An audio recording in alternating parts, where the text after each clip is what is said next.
आप देख रहे हैं केडी न्यूज़।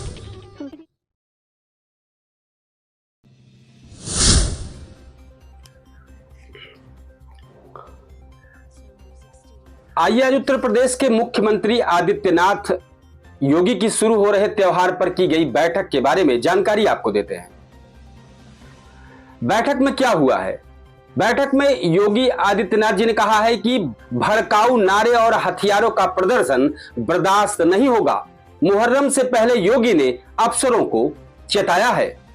मुख्यमंत्री योगी आदित्यनाथ ने अगले महीने शुरू हो रहे त्योहारों से पहले बुधवार को कानून व्यवस्था को लेकर अधिकारियों के साथ बैठक की है। निर्देश दिए हैं कि आने वाले त्योहारों पर कानून व्यवस्था नहीं बिगड़नी चाहिए। निर्देश दिया है कि धार्मिक यात्राओं में शस्त्रों का प्रदर्शन और धार्मिक प्रतीकों का राजनीतिक इस्तेमाल नहीं करने दिया जाए। शोभा यात्राओं और जुलूसों के मार्ग पर प्रतिबंधित पशुओं का प्रवेश रोकने का इंतजाम कर दिए जाएं। इसके साथ ही सोशल मीडिया पर निगरानी को लेकर कई निर्देश दिए हैं। जरूरत के हिसाब से ड्रोन का इस्तेमाल करने को भी कहा गया है।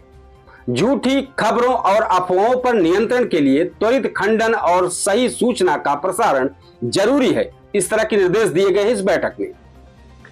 उन्होंने आगे कहा कि 11 जुलाई से 9 अगस्त तक श्रावण मास रहेगा। इस दौरान कांवड़ यात्रा, श्रावणी शिवरात्रि, नागपंचमी और रक्षाबंधन जैसे त्योहार मनाए जाएंगे। 27 जून से 8 जुलाई तक जगन्नाथ रथ यात्रा और 27 जून से 6-7 जुलाई तक मुहर्रम है। इस दौरान कानून व्यवस्था, चिकित्सा, स्वच्छता और आपदा प्रबंधन के लिहाज से सतर्कता जरूरी है। बैठक के दौरान सीएम योगी ने कहा कि जातीय संघर्ष फैलाने की साजिश हो रही है।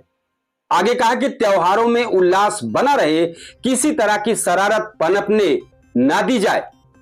प्रदेश में लगातार जातीय संघर्ष फैलाने की साजिश रची जा रही है। ऐसा करने वालों को बेनकाब कर उनके खिलाफ सख्त कार्रवाई की जाएगी। अचानक माहौल बिगाड़ने या विपरीत परिस्थितियों आने पर शासन के आदेश का इंतजार ना किया जाए, बल्कि अफसर कानून के दायरे में कार्रवाई करे। इस बैठक में बहुत ही कड़ी चेतावनी योगी ने दी है। मुख्यमंत्री ने अफसरों को यह निर्देश बुधवार रात को कानून व्यवस्था की समीक्षा बैठक में दिए हैं।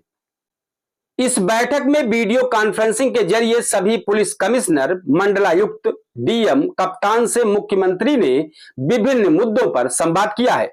उन्होंने स्पष्ट निर्देश दिए हैं कि पुलिस प्रशासन को पूरी संवेदनशीलता व सतर्कता के साथ आने वाले त्योहारों के समय में काम करना होगा। अब इस बैठक में एक चीज और उन्होंने कहा है, परंपरा से हटकर रूट परिवर्तन स्वीकार नहीं होगा।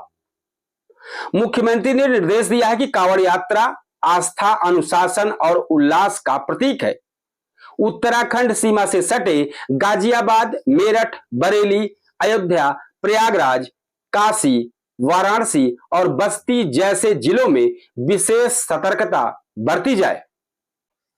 अंतरराज्यीय समन्वय लगातार बनाए रखना चाहिए। यात्रा मार्ग पर डीजे, ढोल, ताशा और संगीत की आवाज मानक के अनुरूप ही होनी चाहिए। भड़काऊ नारे और परंपरा से हटकर रूट परिवर्तन की अनुमति किसी भी दशा में नहीं दी जाएगी। ताजिया, रथ और कांवड़ यात्रा में प्रयुक्त डीजे की ऊंचाई भी मानक से अधिक नहीं होनी चाहिए। उन्होंने इस पर सख्ती से कहा कि किसी भी शोभा यात्रा के लिए पेड़ काटना, झुग्गियां हटाना और गरीबों का घर नहीं उजाड़ा जाएगा। ऐसा करने वालों के खिलाफ कानूनी कार्रवाई की जाएगी। कांवड़ संघों के साथ संवाद बनाए रखा जाए। मुख्यमंत्री ने अफसरों को स्पष्ट निर्देश जारी किया है। पूरी तरीके से खुली तौर पर कहा है कि कई बार अराजक तत्व भेष बदलकर यात्रा में शामिल होने में लग जाते हैं। इसे देखते हुए सभी जिलों में अतिरिक्त सतर्कता बरतने को कहा है। थानों, चौकी स्तर पर स्थानीय प्रशासन को कांवड़ संघों के साथ संवाद बनाए रखने को भी कहा गया है। उन्होंने कहा कि श्रद्धालुओं की धार्मिक भावनाओं का सम्मान सर्वोपरि है। किसी भी शरारती तत्वों को कोई अवसर नहीं मिलना चाहिए जिससे वो गड़बड़ी कर सके। मुख्यमंत्री योगी ने निर्देश दिया है कि कांवड़ यात्रा मार्ग पर कहीं भी खुले में मांस की बिक्री नहीं होगी। जर्जर विद्युत पोल और लटकते तारों की मरम्मत कराने को भी कहा है ताकि कोई हादसा ना हो सके। हर दुकान पर संचालक का नाम जरूर लिखा हो। श्रावण मास के हर सोमवार को प्रदेश भर के शिवालयों में श्रद्धालुओं की भारी भीड़ होती है। गांव, कस्बों और नगरों के मंदिरों के आसपास की साफ सफाई, जल निकासी, ट्रैफिक प्रबंधन के इंतजाम पहले से ही कर लिए जाएं। कांवड़ यात्रा मार्ग पर खाद्य सामग्री की दरों को पहले से ही तय कर दिया जाए। पिछले साल की तरह हर दुकान पर संचालक का नाम साफ साफ लिखा होना चाहिए। मुहर्रम के आयोजन के लिए भी मुख्यमंत्री ने निर्देश दिए कि पिछले वर्षों में हुई घटनाओं को देख लिया जाए, इस हिसाब से ही सतर्कता बरती जाए। पीस कमेटी और आयोजन समिति से संवाद कर कार्यक्रमों को परंपरागत मार्गों पर शांतिपूर्वक से ही संपन्न कराया जाए। इस बैठक में उन्होंने कहा कि शिकायतों के समाधान में देरी वाले अफसरों को चेतावनी भी दी है। उन्होंने कहा है कि हेल्पलाइन और IGRS पोर्टल पर आने वाली शिकायतों की समीक्षा करते हुए कहा कि कुछ जिलों में निस्तारण की स्थिति संतोषजनक नहीं है। ऐसे जिलों को तत्काल अपनी कार्यप्रणाली में सुधार लाना होगा, अन्यथा उनकी जिम्मेदारी तय की जाएगी। मुख्यमंत्री ने बैठक के अंत में स्कूल पेयरिंग नीति का भी उल्लेख किया है। उन्होंने कहा कि शिक्षक, छात्र और अभिभावकों के व्यापक हित में बेसिक शिक्षा परिषद के कुछ विद्यालयों को पेयरिंग की जा रही है। यह प्रक्रिया पारदर्शी, समावेशी और स्थानीय आवश्यकताओं के अनुरूप होनी चाहिए।